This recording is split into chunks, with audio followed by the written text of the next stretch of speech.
He stood there, heart pounding in his chest, staring at the closed door that had just been slammed in his face. The echo of it rang in his ears like a gunshot. Marcus Williams had been through a lot in his 32 years, but nothing quite prepared him for this moment. The moment when the one place that was supposed to protect him became the place that shut him out. It was a Tuesday evening in October, the kind of evening where the air carried just enough chill to remind you that winter was coming. Marcus had been driving home from his second job, exhausted, when he noticed the red and blue lights flashing in his rear-view mirror. His stomach dropped. He wasn't speeding. He knew his registration was good. His insurance was paid, but still, that familiar dread crept up his spine. The kind every black man knows when those lights appear behind them. He pulled over on a quiet residential street, hands already on the steering wheel at 10 and 2 before the officer even approached. Marcus had been taught this ritual by his father when he was 16. Keep your hands visible. Don't make sudden movements. Be respectful. Comply. Survive. Those 4 words had been drilled into him since he was old enough to understand what it meant to be a young black man in America. His father had sat him down at the kitchen table, looked him straight in the eyes, and said those words with a weight that Marcus didn't fully comprehend until years later. Now at 32, with a wife and a daughter of his own, those words felt like a survival manual he had memorized against his will. The officer walked up to his window with a flashlight that felt more like an interrogation spotlight than a safety tool. The beam cut through the darkness and landed directly on Marcus's face, forcing him to squint. Marcus rolled down his window slowly, deliberately, making sure every movement was visible and non-threatening. License and registration, the officer said flatly, no greeting, no explanation for the stop, no acknowledgement that Marcus was a human being sitting in that car, just another face in another vehicle on another Tuesday night. Yes, sir, Marcus replied, his voice steady despite the adrenaline pumping through his veins. My license is in my wallet in my back pocket, and my registration is in the glove compartment. I'm going to reach for them now, okay. He had learned to narrate his actions, to make every movement transparent, to eliminate any possibility of misunderstanding.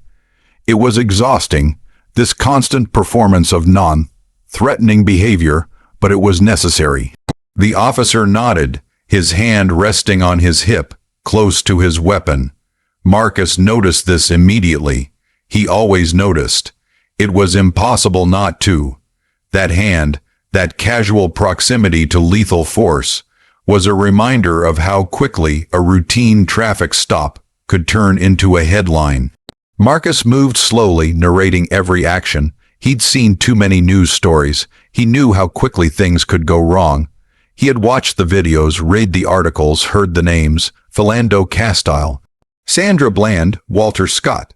The list went on, a litany of lives cut short during what should have been mundane interactions with law enforcement. He handed over his documents. The officer examined them with his flashlight, then looked back at Marcus with an expression that was hard to read, somewhere between suspicion and boredom. It was the boredom that unsettled Marcus the most. This was routine for the officer, just another stop, just another face, but for Marcus this was survival. Do you know why I pulled you over? The officer asked. Marcus genuinely didn't. No, sir, I don't. Your brake light is out, the left one. Marcus's shoulders relaxed slightly. A brake light, that was it. Something fixable, something minor, something that didn't involve accusations or suspicion or anything more serious than a mechanical failure. Relief washed over him, cool and welcome. I didn't know that, officer.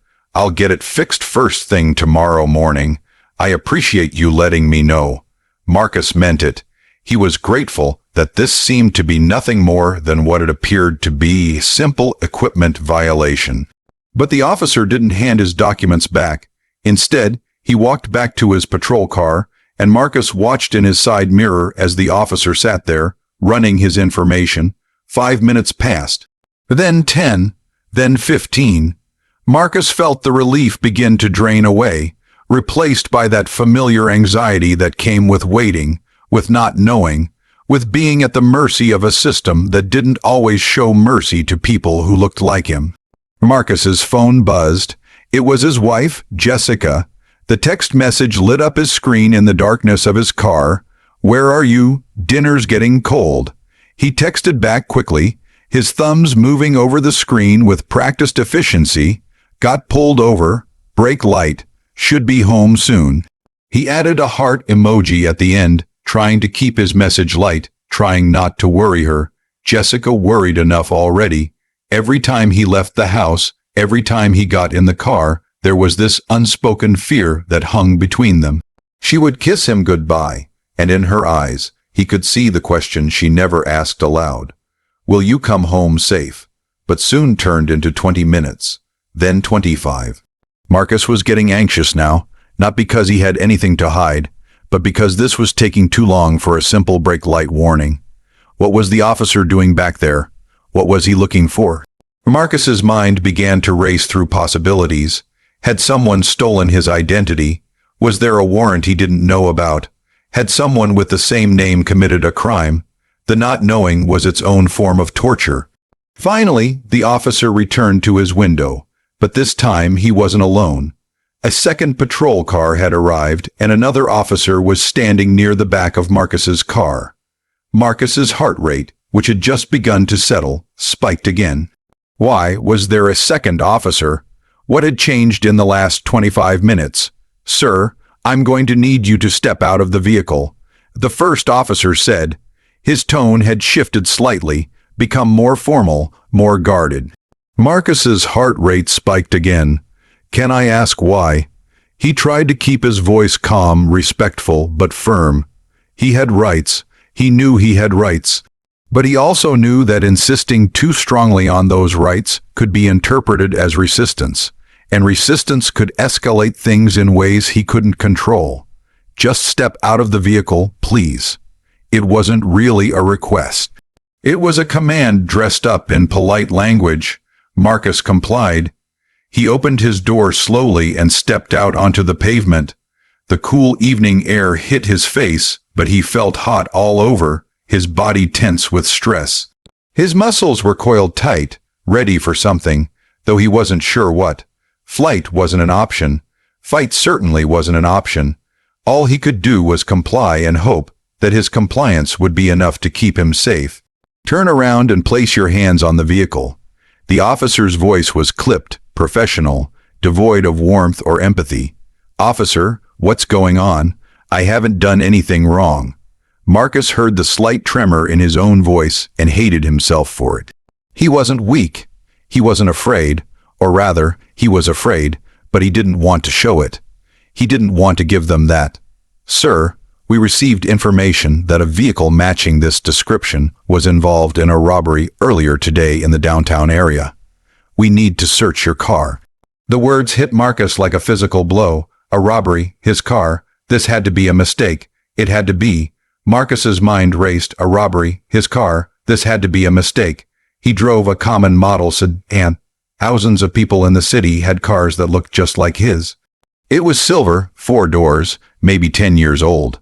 There was nothing distinctive about it. Nothing that would set it apart from hundreds or thousands of other vehicles on the road. How specific could this description possibly be? "Officer, I've been at work all day. I work 2 jobs. I can show you my time cards, my GPS history, anything you need. I wasn't involved in any robbery." Marcus's words came faster now, tumbling over each other in his desperation to explain, to prove his innocence, to make them understand that they had the wrong person. But they weren't listening. The second officer was already looking through his windows with a flashlight while the first one began patting Marcus down. Hands moved over his body, his sides, his waist, his pockets, with an impersonal efficiency that made him feel less than human. He was being treated like an object, a threat to be neutralized rather than a person to be respected. "Do you have anything illegal in the vehicle? Any weapons? Any drugs?" The questions came rapid. Fire, accusatory in their tone despite the neutral phrasing. "No, sir, nothing. I don't even smoke cigarettes." Marcus's voice was steady now, but inside he was screaming. Inside he was thinking about his daughter waiting for him at home, about the dinner getting cold on the table, about how he was going to explain this delay to Jessica when he finally got home. They searched his car anyway. They went through his glove compartment, pulling out his registration, his insurance card, a stack of napkins from fast food restaurants, a tire pressure gauge. They looked under his seats, finding loose change, a pen that had rolled away, his daughter's hair clip. They opened his trunk, methodically going through everything. His work bag, his lunch container, his spare uniform shirt, his phone charger, a pair of jumper cables, a first aid kit, an umbrella. They treated him like a criminal based on nothing but a vague description of a vehicle. Every item they touched felt like a violation, an invasion of his privacy, his dignity, his life. Marcus stood there on the side of the road, hands on his car, feeling the eyes of neighbors peeking through curtains. He could sense them watching, could feel their curiosity, their judgment, their assumptions. What did he do? They were probably thinking. Why are the police searching his car? He must have done something. The shame burned in his chest, hot and heavy, even though he knew with absolute certainty that he had done nothing wrong, nothing. But here he was, being treated like he was guilty of something he didn't even know about. The minutes stretched on, each one feeling like an hour. Marcus's legs began to ache from standing in that position, his hands pressed against the cool metal of his car. His mind drifted to strange places. He thought about what he would make for breakfast tomorrow, about the report he needed to finish at his first job, about whether his daughter had finished her homework. These mundane thoughts were an escape, a way to distance himself from the humiliation of the moment. After 20 minutes of searching, they found nothing, because there was nothing to find. The officers conferred with each other in low voices that Marcus couldn't quite hear. Then they came back to where he stood, still waiting, still compliant, still trying to survive this encounter intact. The first officer walked back to him. "All right, you're free to go. Get that brake light fixed." That was it. Those were the only words offered. No apology, no acknowledgement of the inconvenience, no explanation beyond the bare minimum. No recognition of the fact that they had just spent 45 minutes treating an innocent man like a criminal based on nothing more than the color of his skin and the make of his car. Marcus got back in his car, hands shaking now, and drove home in silence. The radio was off. The world outside his windows felt muted, distant. He drove on autopilot, his body going through the motions while his mind tried to process what had just happened. When he walked through the door, Jessica took one look at his face and knew something was wrong. She had been married to him for 8 years. She could read him like a book. "What happened?" she asked, concern flooding her voice. She stood in the doorway to the kitchen, a dish towel in her hands, her eyes searching his face for answers. He told her everything, every detail, the brake light, the extended wait, the second officer, the search, the humiliation. She listened, her expression shifting from concern to anger to exhaustion. The kind of exhaustion that comes from hearing the same story too many times. How many times had they had conversations like this? How many times had Marcus come home with another story of being followed in a store, or pulled over for no reason, or stopped and questioned while walking through his own neighborhood? This wasn't new, but somehow it never got easier. "Did you get their badge numbers?" she asked, her voice quiet but intense. "No. I was too focused on just getting through it without things escalating." Marcus felt a wave of guilt wash over him. Should he have gotten their badge numbers? Should he have asked more questions? But in the moment, all he could think about was survival. All he could think about was making it home safe to his family. She sighed, a deep, weary sound that seemed to come from her soul. "Baby, this isn't right. You can't just let this go." But Marcus wasn't sure what to do. File a complaint. Against what exactly? They hadn't physically hurt him. They hadn't arrested him. They had just humiliated him, wasted his time, treated him like he was less than human. Was that enough to file a complaint about? Would anyone even care? Would it even matter? He had heard stories from friends who had tried to file complaints and nothing had come of it. The system protected its own. The next day, Marcus couldn't shake the feeling. He went to his first job at the warehouse, operating a forklift and moving pallets, but his mind kept replaying the traffic stop over and over. The way the officer's hand had rested near his weapon. The way they had torn through his car like they expected to find something. The way they had made him feel guilty when he knew he was innocent. His coworkers noticed something was off. "You okay, man?" one of them asked during their break. Marcus just nodded and said he hadn't slept well. It was easier than explaining. During his lunch break, he sat in his car and made a decision. He was going to file a complaint, not because he expected anything to come of it, but because staying silent felt like accepting that what happened to him was okay. And it wasn't okay. It would never be okay. If he didn't speak up, if he just let this slide, then he was telling them that they could treat him however they wanted without consequence. He couldn't do that. He wouldn't do that.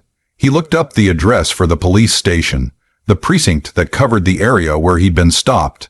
After his shift ended at his second job, he drove there, his stomach in knots the entire way. Every traffic light felt like a delay. Every turn brought him closer to something he wasn't sure he was ready for. But he kept driving.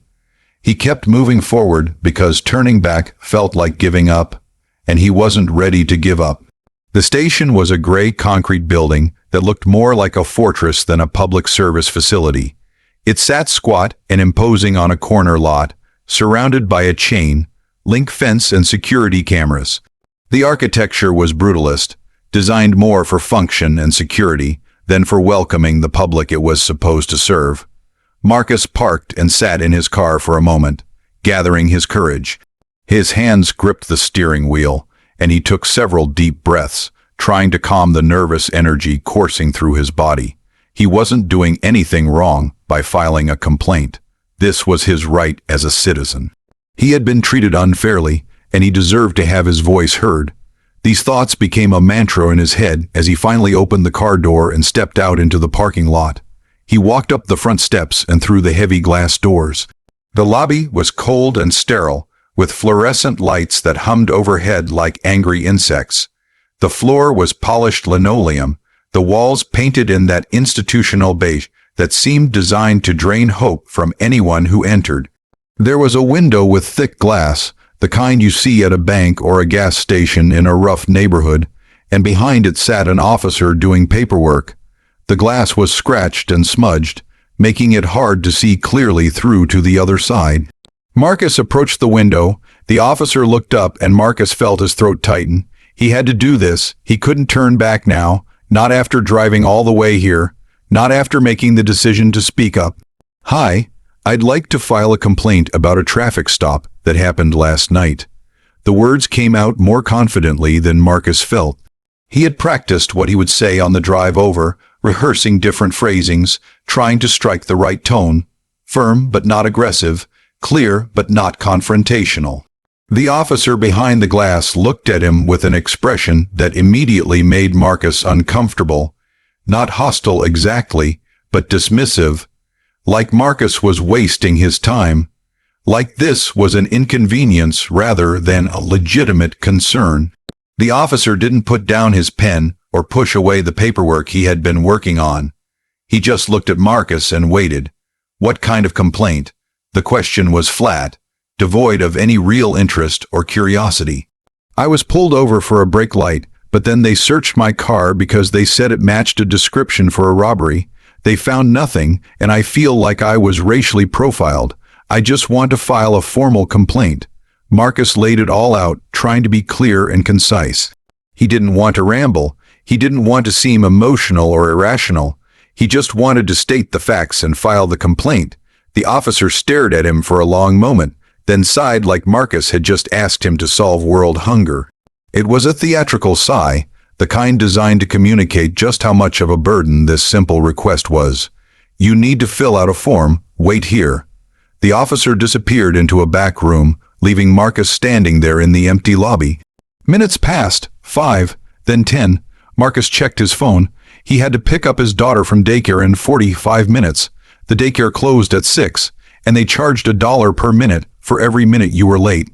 He couldn't afford to be late, both financially and because he hated the idea of his daughter waiting, wondering where he was. Finally, the officer returned, but he didn't have any forms. Instead, he leaned toward the glass, his hands empty. his expression unchanged. "The sergeant says you need to come back during business hours. Complaint forms are only processed between 9 and 3, Monday through Friday." Marcus blinked. It was 4:30 on a Wednesday. He had just gotten off work. He had rushed here specifically to do this before picking up his daughter. "But I work during those hours. I work 2 jobs. I can't just take off in the middle of the day." The frustration was starting to creep into his voice, and he tried to tamp it down. "Stay calm, stay respectful. Don't give them a reason to dismiss you." The officer shrugged, a gesture of complete indifference. "Those are the hours." As if it were that simple. As if Marcus's work schedule, his family responsibilities, his life outside this building didn't matter at all. Frustration bubbled up in Marcus's chest, hot and insistent.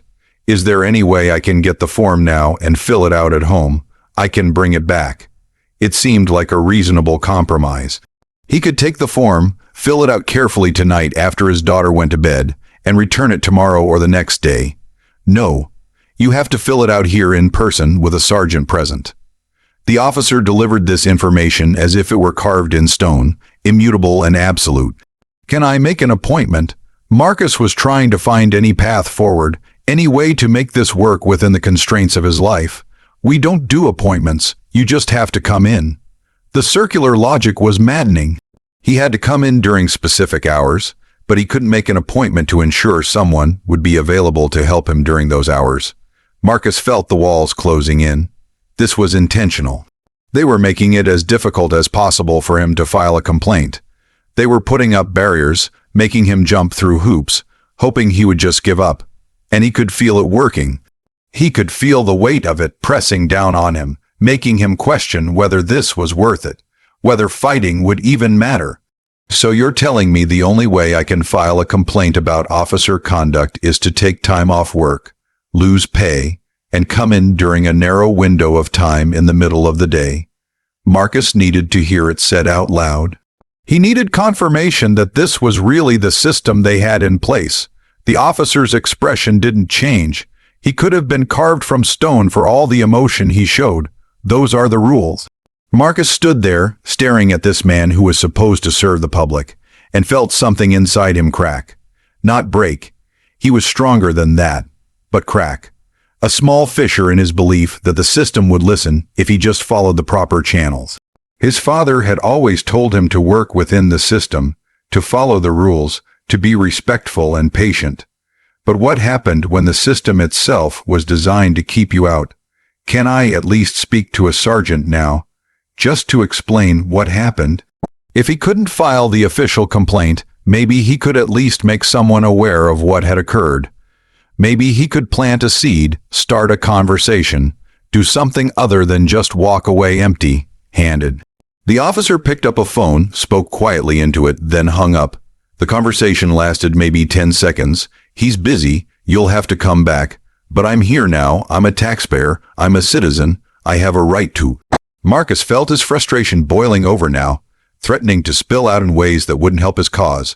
"Sir, I've told you what you need to do.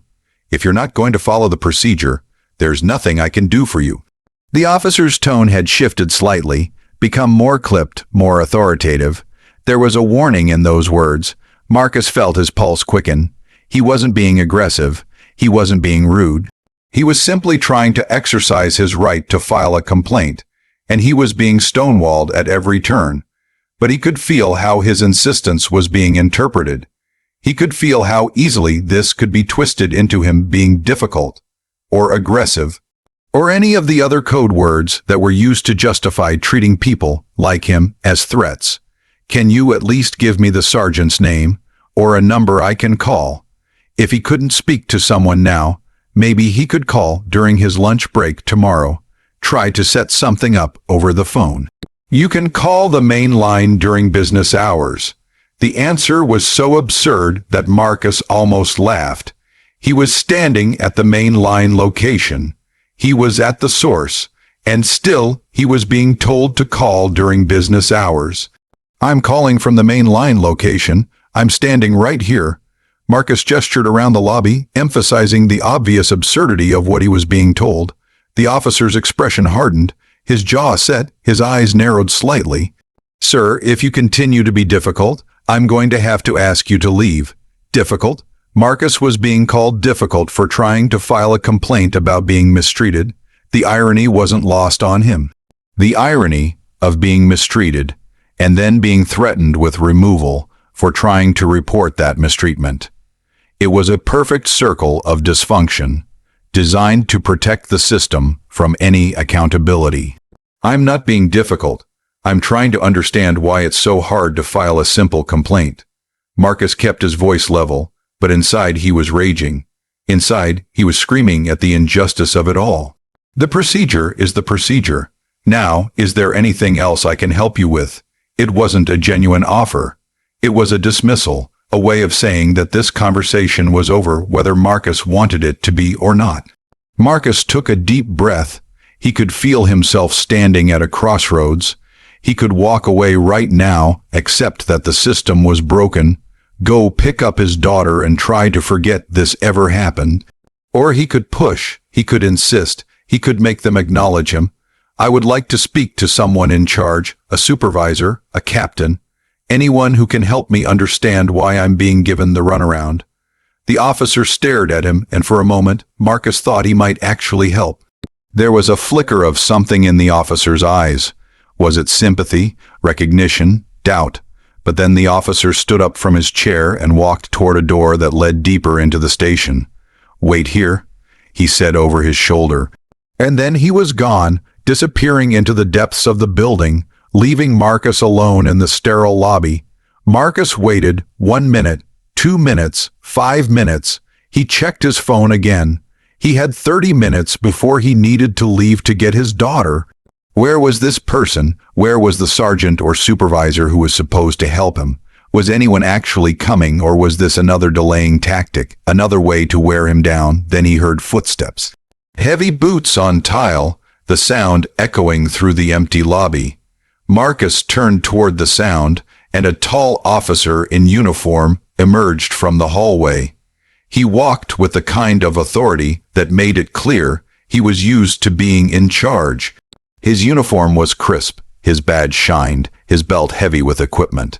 His name tag read Sergeant Brennan, and there was something in his bearing that suggested he had been doing this job for a long time. Marcus felt a small flicker of hope. Finally, someone who could help. Finally, someone with authority who could cut through the bureaucratic nonsense and just let him file his complaint. Sergeant Brennan walked up to the glass partition and looked at Marcus with cold, assessing eyes. It was the look of someone sizing up a threat, evaluating a situation. There was no warmth in that gaze, no welcome, no indication that this interaction would go any better than the one with the officer at the desk. "I hear you want to file a complaint," Brennan said. His tone wasn't welcoming. It was challenging. It was the tone of someone who had decided before the conversation even started that Marcus was in the wrong. "Yes, sir, I was pulled over last night, and I believe I was racially profiled. I'd like to file a formal complaint." Marcus kept his explanation simple, direct. He didn't want to give Brennan any excuse to dismiss him. Brennan crossed his arms, a posture that was both defensive and dismissive. "And what makes you think you were racially profiled?" The question was asked in a way that suggested Brennan had already decided the answer was nothing. That Marcus was imagining things, that he was playing the race card. Marcus explained the situation again. The brake light, the extended stop, the search based on a vague vehicle description, the humiliation, the lack of apology. As he spoke, Brennan's expression didn't change. He didn't nod. He didn't take notes. He didn't show any sign that he was actually listening or that anything Marcus was saying mattered. He just stared, his arms crossed, his face impassive. When Marcus finished, Brennan was quiet for a moment. The silence stretched out, uncomfortable and heavy. Then he spoke, and his words felt like a door slamming shut. "So let me get this straight. You had a broken brake light, which is a traffic violation. The officers ran your plates and found out your vehicle matched a description for a robbery suspect. They conducted a legal search, found nothing, and let you go. and now you want to file a complaint. The way Brennan framed it made Marcus sound unreasonable, made it sound like Marcus was complaining about nothing, made it sound like the officers had done everything right and Marcus was just being difficult. But that wasn't the full story, and Brennan knew it. That framing left out the 45 minutes of humiliation. It left out the neighbors watching. It left out the fact that thousands of cars in the city probably matched that vague description. It left out the lack of apology, the lack of acknowledgement, the lack of basic human decency. It's not about the stop itself. It's about how I was treated. They made me feel like a criminal for no reason. They searched my car based on the flimsiest description. Marcus tried to redirect the conversation to focus on what actually mattered. Do you know how many robberies happen in this city every day? Brennan interrupted. Do you know how many officers put their lives on the line to keep people like you safe? People like you. The words hung in the air between them, heavy with implication. People like you. What did that mean, law? Abiding citizens, taxpayers, or was it something else? Was it black people? Was it people who didn't understand how good they had it? Was it people who should be grateful for the protection they received and not complain about how that protection was delivered? Marcus felt his jaw tighten. He could feel the trap closing around him. If he got angry, he would be the angry black man, confirming every stereotype. If he stayed calm, he would be dismissed as not really caring about the issue. There was no winning here. I appreciate what officers do, but that doesn't mean they're above accountability. I was treated unfairly, and I have a right to file a complaint. Brennan leaned closer to the glass, close enough that Marcus could see the lines around his eyes, the gray stubble on his chin. You have a right to file a complaint, but you also need to understand that filing a frivolous complaint wastes our time and resources. Officers have tough jobs. They make split-second decisions. If you want to come in here and second-guess them every time you get pulled over, we're going to be here all day. Frivolous. He called Marcus's experience frivolous. 45 minutes of humiliation, of violation, of being treated like a criminal while neighbors watched. Frivolous. The casual dismissal of Marcus's dignity, his time, his humanity, all of it reduced to a waste of resources. This isn't frivolous to me, Marcus said, his voice steady but firm. He could feel emotion rising in his chest, but he pushed it down. Stay calm, stay rational, don't give him ammunition. This is my life, this is my dignity, and I'm not asking for much, I'm just asking to be heard. Brennan straightened up, pulling back from the glass. You've been heard. I've listened to what you had to say, and my professional opinion is that the officers acted within department policy. If you still want to file a formal complaint, you need to come back during business hours, fill out the proper forms, and we'll review it. But I'll tell you, right now, based on what you've told me, it's not going anywhere. Marcus felt the weight of those words like a punch to the gut. He wasn't being told he couldn't file a complaint. That would be too obvious, too actionable. Instead, he was being told that even if he did, it wouldn't matter. His voice wouldn't matter. His experience wouldn't matter. The system would review it, sure, but the system had already decided. Brennan had already decided. Before Marcus even walked through that door, the decision had been made. So that's it, Marcus asked. I just have to accept that this is how things are. There was exhaustion in his voice now. The exhaustion of fighting a battle that seemed unwinnable. The exhaustion of being told that his experience, his reality, his pain didn't count. Brennan's expression didn't soften. If anything, it hardened further. I'm telling you the reality of the situation. You're free to file a complaint if you want, but don't expect a parade. The contempt in those last words was thinly veiled. Don't expect a parade. Don't expect anyone to care. Don't expect anything to change. Marcus stood there, his hands trembling slightly, not from fear, but from the sheer frustration of being dismissed so completely. He had followed every rule. He had been respectful. He had done everything he was supposed to do. And still, he was being shut down. Still, he was being told that his concerns didn't matter. Still, he was being treated like he was the problem. Can I at least get a form to take home, so I can fill it out and bring it back? It was a last attempt, a final effort to find some path forward. No, Forms have to be filled out here with a witness present. Brennan delivered this information with finality.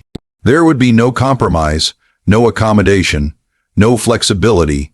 Then can I schedule a time to come in, so I don't have to keep coming back and missing work? Marcus was grasping at straws now, trying to find any way to make this work. We don't do appointments.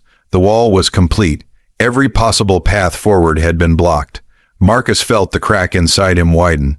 This was designed to break him, to make him give up, to make filing a complaint so inconvenient, so demoralizing, that most people would just walk away. And he could understand why. He could feel the weight of it, the exhaustion of it. Who had the time to take off work? Who could afford to lose the pay? Who had the energy to keep pushing against a system that so clearly didn't want to hear from them?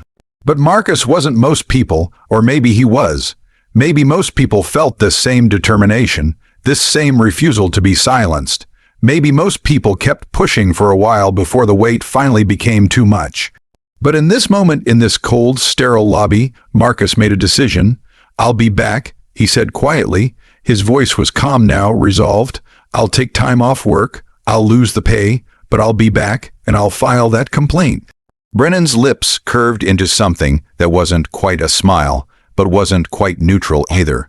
It was the expression of someone who had heard those words before, from dozens or hundreds of people, and knew that most of them never actually came back. Most of them gave up. Most of them decided it wasn't worth it. "You do what you need to do," Brennan said. The dismissal was complete. And then, without another word, Sergeant Brennan turned and walked back down the hallway, his boots echoing on the tile floor. Each footstep seemed to hammer home the message. "You don't matter. Your complaint doesn't matter. Go away." Marcus stood there alone in the lobby, staring at the empty space where Brennan had been. The officer behind the glass had returned to his paperwork, acting as if Marcus wasn't even there. As if the last 20 minutes hadn't happened. As if Marcus was already gone. Marcus turned toward the exit, his legs feeling heavier with each step. The door seemed miles away, even though it was only a few feet. He pushed open the heavy glass door and stepped outside into the cool evening air. The sun was setting now, painting the sky in shades of orange and pink. It was beautiful, but Marcus couldn't appreciate it. All he could feel was the weight pressing down on his chest. He walked down the steps, across the parking lot, and got into his car. He sat there for a moment, his hands on the steering wheel, and then, for the first time since the traffic stop, Marcus let himself feel the full weight of what had just happened. He gripped the steering wheel, his knuckles turning white, and he let out a shaky breath. His eyes burned, but he didn't cry. He just sat there, processing, trying to understand what had just been done to him. He had come here looking for justice. He had come here looking for accountability. And instead, he hurried. Rayam had been shut down, dismissed, and made to feel like his concerns didn't matter, like he didn't matter. But as Marcus sat there in his car, watching the sky darken, something else began to rise up inside him.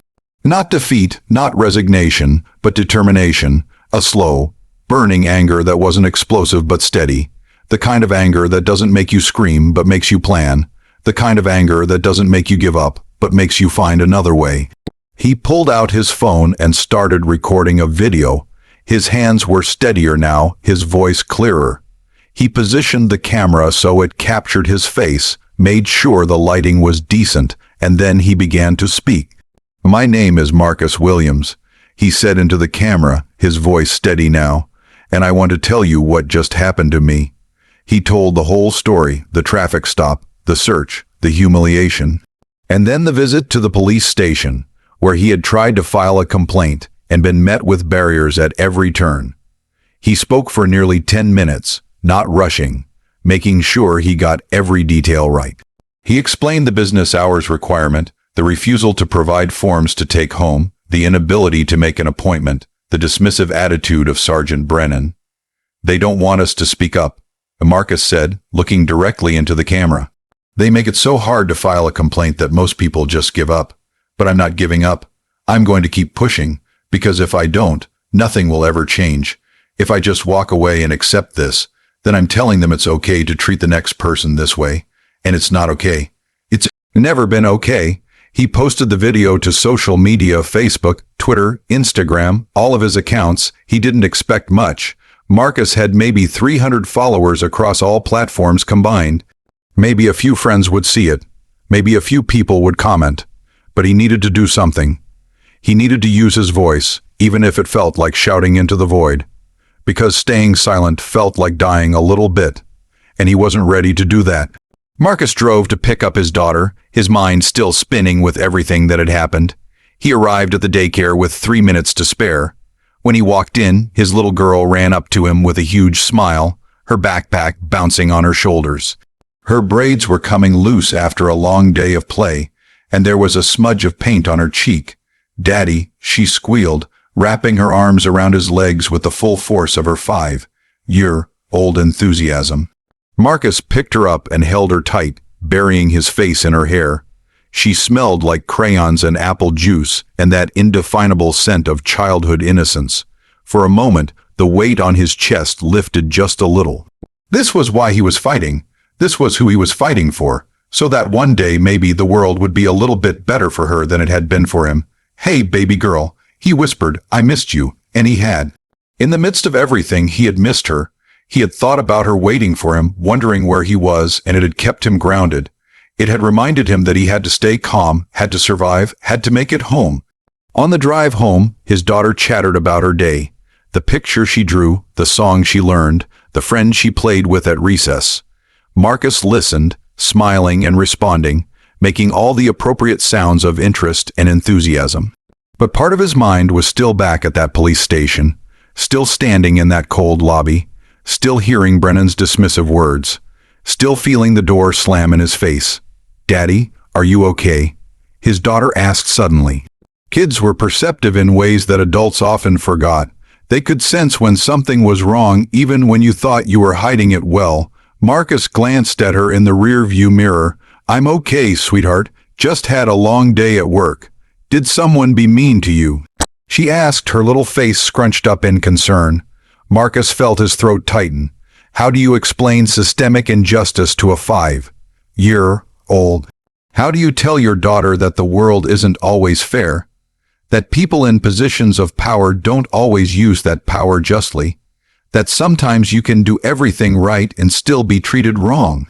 Sometimes grown-ups disagree about things, Marcus said carefully, but it's going to be okay. Daddy's working on it. When they got home, Jessica was in the kitchen preparing dinner. The smell of seasoned chicken and rice filled the house, warm and comforting. She took one look at Marcus's face and knew. Her expression shifted immediately from the casual contentment of cooking to concern and frustration. "They didn't let you file the complaint, did they?" she asked quietly, so their daughter wouldn't hear the full weight of what they were discussing. Marcus shook his head. "They made it impossible. Said I have to come back during work hours, can't take the form home, can't make an appointment. It's all designed to make people give up." He kept his voice low as their daughter wandered into the living room to watch cartoons. Jessica's eyes filled with a mixture of anger and sadness. She had seen this before, not just with Marcus, but with her father, her brother, her cousin. This story was familiar in their community, passed down like an inheritance no one wanted. "So what are you going to do?" I posted a video about what happened. I don't know if it'll do anything, but I had to do something. Marcus felt almost embarrassed admitting it. Would Jessica think he was naive? Would she think posting a video was pointless? But she walked over and hugged him, wrapping her arms around him tightly. Marcus let himself lean into her, drawing strength from her presence. She was his anchor, the person who kept him grounded when everything else felt like it was spinning out of control. "I'm proud of you," she whispered into his ear, "for not giving up, for not letting them break you." That night, after their daughter was asleep, Marcus sat on the edge of their bed and checked his phone. His video had been viewed a few hundred times. Some people had commented with support, friends from church, former coworkers, people he had gone to high school with. Others had shared their own stories of being dismissed when trying to file complaints. The comments section was filling up with variations of the same story, different names and faces, but the same experience of being shut out, shut down, silenced. One comment stood out, written by someone Marcus didn't know. "This happened to me too. They slammed the door in my face. literally and figuratively. The system is broken. Marcus read through the comments, and with each one, he felt a little less alone. He wasn't crazy. He wasn't being dramatic. This was a real problem, and other people had experienced it too. The validation was both comforting and heartbreaking. Comforting because he knew he wasn't imagining things. Heartbreaking because it meant the problem was so much bigger than just him. Over the next few days, something unexpected happened. His video started to spread beyond his immediate circle. It got shared by a local activist group that focused on police accountability. Then a civil rights organization picked it up and shared it with their 10,000 followers. Then a local news station reached out asking if they could interview him. The message was always polite, always professional, but Marcus could read between the lines. They thought this was a story worth telling. Marcus was nervous about going public. What if it made things worse? What if the police department retaliated somehow? What if he became a target?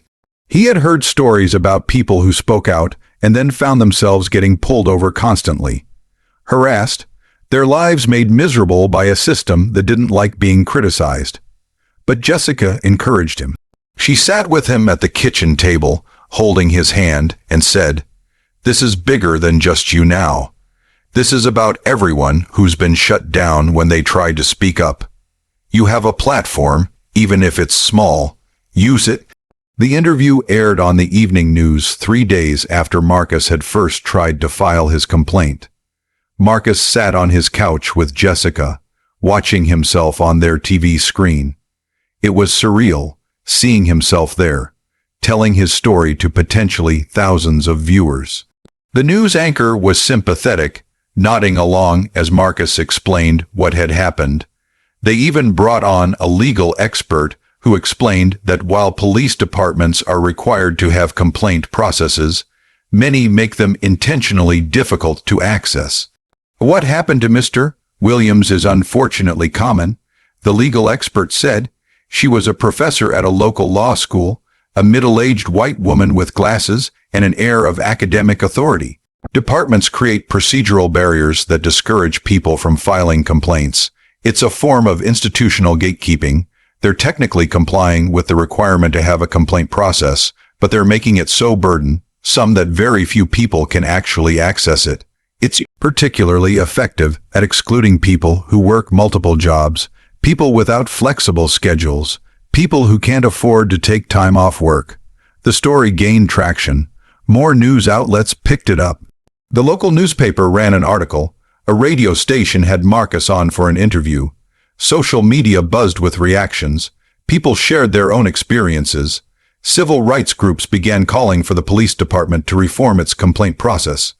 A petition was started online calling for the department to implement more accessible complaint procedures. Within a week, it had gathered 5,000 signatures. And then, a week after Marcus first tried to file his complaint, he received a phone call from the police department's Internal Affairs Division. He was at his first job, on his lunch break, eating a sandwich in his car, when his phone rang with an unknown number. He almost didn't answer. He got enough spam calls that he had learned to be cautious, but something made him pick up. "Mr. Williams, this is Lieutenant Chen from Internal Affairs." The voice was professional, businesslike, but not cold. "I've seen the news coverage, and I want to apologize for the experience you had at the station. We take complaints seriously, and I'd like to personally ensure that you're able to file your complaint. Can you come in tomorrow at a time that works for you?" Marcus almost laughed at the irony.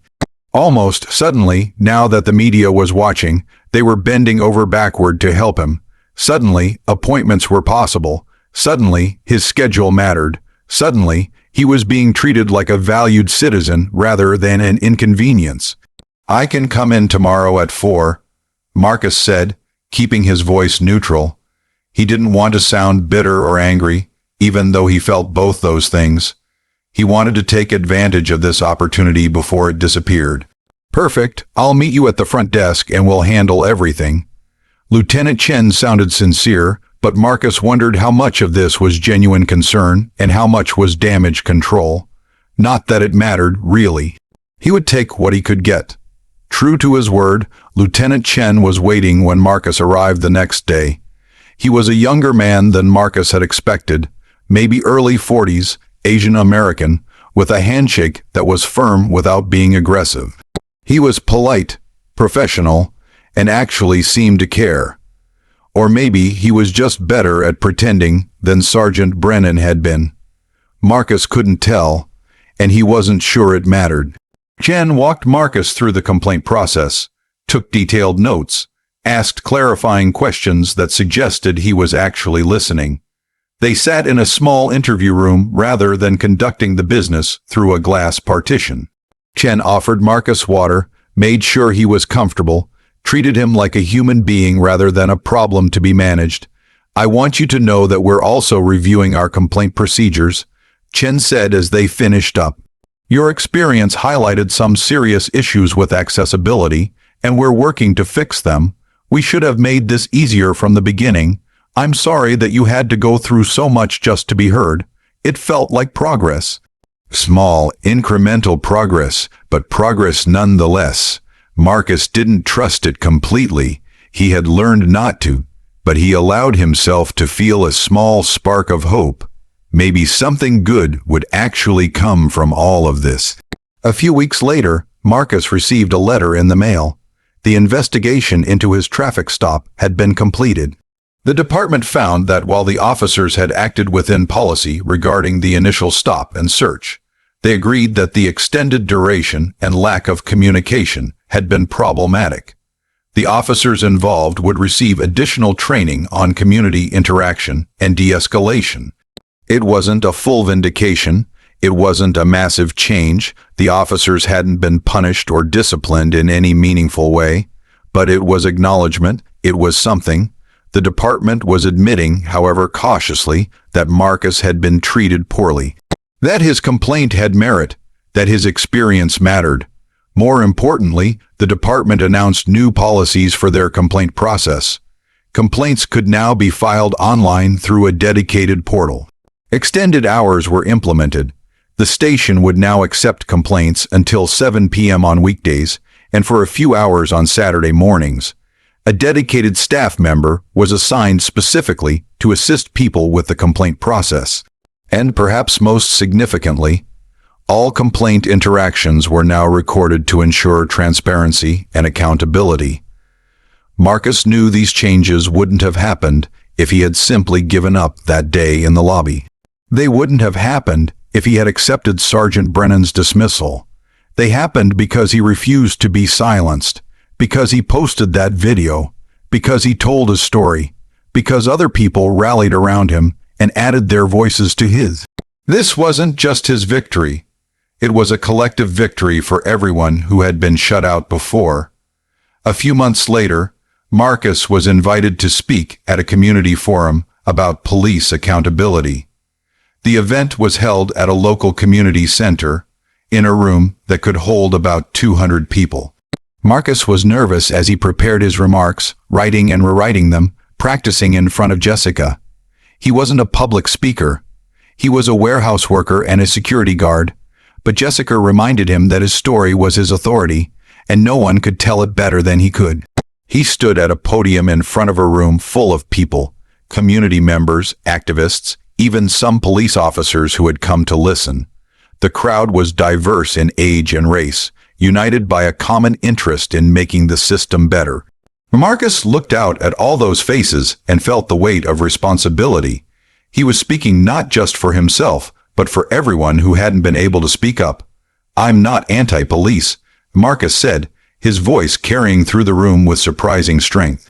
"I understand that officers have difficult jobs. They deal with dangerous situations. They see the worst of humanity on a regular basis. I respect that, but accountability isn't the enemy of good policing. It's the foundation of it. When people are afraid to speak up, when they're made to feel like their voices don't matter, trust breaks down, and without trust, we can't have effective policing, we can't have safe communities, we can't move forward together." He told his story again, the now familiar beats of the narrative flowing more easily each time he shared it. But even though he had told it many times, it still carried emotional weight. He still felt the humiliation of that traffic stop, still felt the frustration of being stonewalled at the police station, still felt the determination that had driven him to keep fighting. The room erupted in applause when he finished. It wasn't polite, scattered applause. It was sustained, enthusiastic, genuine. People stood up. Some had tears in their eyes. Marcus felt his own eyes burning, overwhelmed by the response. People came up to him afterward, shaking his hand, thanking him for his courage. Some shared their own stories, stories of traffic stops, of complaints filed and ignored, of being made to feel like criminals when they were just trying to live their lives. Others just wanted him to know that his actions had made a difference, that the changes to the complaint process were real and meaningful. But the moment that stuck with Marcus the most came later that evening. He was walking to his car in the parking lot, exhausted but satisfied, when a young black man, probably in his early 20s, approached him. The young man was hesitant, nervous, like he wasn't sure he should be bothering Marcus. "Mr. Williams," he said quietly, "I just wanted to say thank you." Marcus stopped and turned to face him fully, giving him his complete attention, of course. "What's your name?" "Darius. Darius Johnson." The young man shifted his weight from foot to foot, his hands shoved deep in his pockets. "I had a similar experience last year. I tried to file a complaint, and they made it so difficult that I eventually gave up. I felt like such a coward for not pushing harder." His voice cracked slightly on the word coward. "But seeing what you did, it made me realize that the system was designed to make me give up. It wasn't my fault, and now, because of you, that system is changing, so thank you." The young man's eyes were wet, and Marcus felt his own throat tighten with emotion. He reached out and put a hand on Darius's shoulder, a gesture of connection and solidarity. "You're not a coward," Marcus said firmly, looking Darius directly in the eyes. "You did the best you could with what you had. We all do. But together we can make it easier for the next person. That's what this is all about. Not individual heroism, but collective progress. You didn't fail. The system failed you. And now we're working to fix that system so it doesn't fail the next person."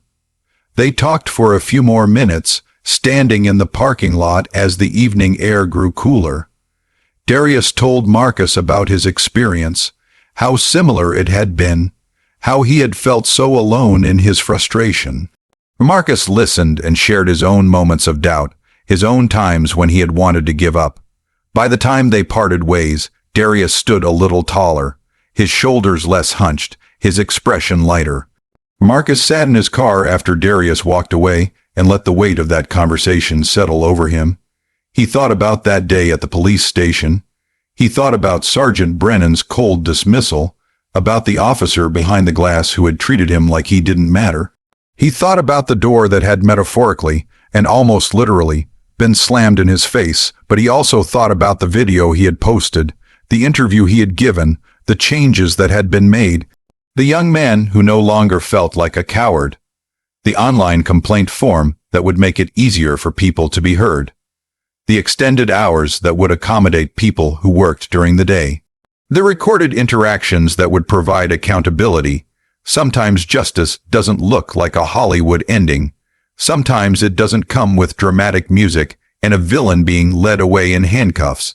Sometimes justice looks like small policy changes, like extended office hours, like an online complaint form, like one person finding the courage to speak up, even when the system tries to silence them. Like incremental progress that makes things slightly better for the people who come after. Marcus started his car and drove home. The streets were familiar, the route he took every day, but somehow everything looked slightly different. Or maybe he was different. Maybe fighting back, refusing to be silenced, had changed something fundamental in how he saw himself and his place in the world. When he walked through the door, his daughter ran up to him like she always did, and he scooped her up in his arms. She was getting bigger now, heavier, but he could still lift her easily.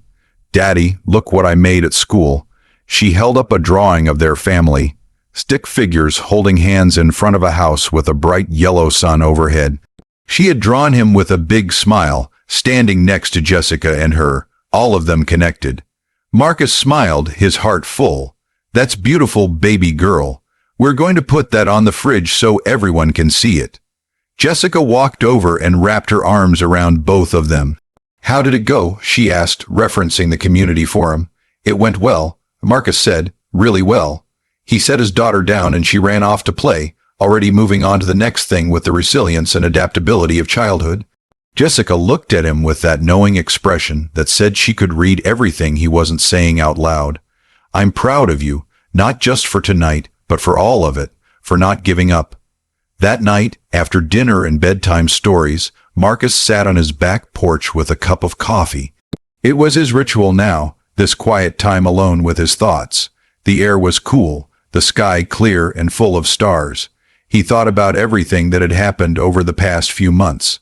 The fear, the frustration, the fight, the small victories, the ongoing work. He thought about all the people who had been silenced before him. All the complaints that were never filed because the barriers were too high. All the voices that were dismissed because speaking up was made too difficult. He thought about how many Marcus Williamses there had been over the years, decades, centuries. How many people had stood in that same lobby or others like it, trying to be heard, trying to matter, and been turned away. And he thought about all the people who would come after him. The ones who would be able to file complaints online without having to take time off work.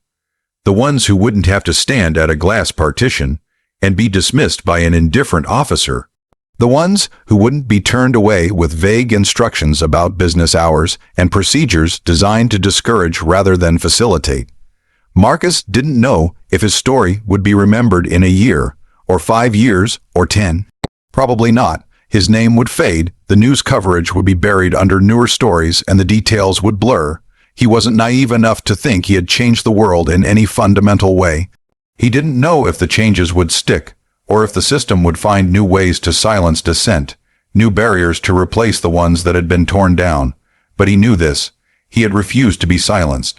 When the door was slammed in his face, he had found another way in, and in doing so, he had helped open that door a little wider for everyone who came after him. That was enough. It had to be enough. Because change doesn't happen all at once. It happens one person at a time, one voice at a time, one small act of courage at a time. It happens when someone decides that staying silent is worse than speaking up, even when speaking up is hard, even when speaking up is risky, even when speaking up might not change anything. Marcus finished his coffee, stood up, and walked back inside to his family. Tomorrow, he would go back to his 2 jobs. He would operate the forklift, move the pallets, watch the security monitors, punch his time card. He would pick up his daughter from daycare. He would eat dinner with his family. He would live his life, the ordinary, beautiful, complicated life of a man trying to provide for his family and make the world slightly better than he found it. But he would also continue to speak up. He would continue to use his voice, not because he expected applause or recognition, not because he thought he was special or heroic, but because he had learned something powerful through this experience, something that would stay with him for the rest of his life. When they try to silence you, speak louder. When they slam the door, find a window. And when they tell you your voice doesn't matter, prove them wrong. Not with anger or violence, but with persistence, with determination, with the quiet courage of refusing to accept injustice as inevitable. Not for recognition, not for fame, but because in a world that tries so hard to make certain voices disappear, the most radical act of all is simply refusing to be erased. The most powerful thing you can do is to insist on your own humanity, your own dignity, your own right to be heard. Marcus Williams had been silenced that day at the police station, but his silence hadn't lasted. And because of that, countless others would never have to experience that same door being slammed in their faces. They would still face challenges. Systems don't change completely just because policies change, but at least there would be one less barrier. At least there would be one more path to justice. That was his legacy. Not a perfect victory, not a complete transformation of the system, but a crack in the wall, a foot in the door, a voice that refused to be quieted, a small victory that made the next victory slightly more possible. And sometimes, that's exactly what justice looks like. Not the dramatic moment when everything changes, but the quiet accumulation of small changes that, over time, add up to something meaningful. Not the hero's journey with a clear beginning, middle, and end, but the ongoing work of making things slightly better day by day, voice by voice, person by person. Marcus turned off the porch light and went inside. Through the window, he could see Jessica reading on the couch, his daughter's artwork covering the refrigerator, the everyday beauty of a life lived with purpose and love. He had been knocked down, but he had gotten back up. He had been silenced, but he had found his voice. He had been dismissed, but he had insisted on mattering, and that, in the end, was everything. What would you have done in Marcus's situation? Would you have given up after that first visit to the police station, or would you have kept fighting? Would you have posted that video, knowing it might bring unwanted attention? Would you have spoken at that forum, sharing your story with strangers? Drop your thoughts in the comments below. I want to hear your perspective on this. If this story moved you, hit that like button and subscribe for more real life stories about justice, accountability, and people who refuse to be silenced. Because these stories matter. Your voice matters. And the only way we change systems that don't serve us is by refusing to accept them as they are. One voice at a time, one story at a time, one act of courage at a time.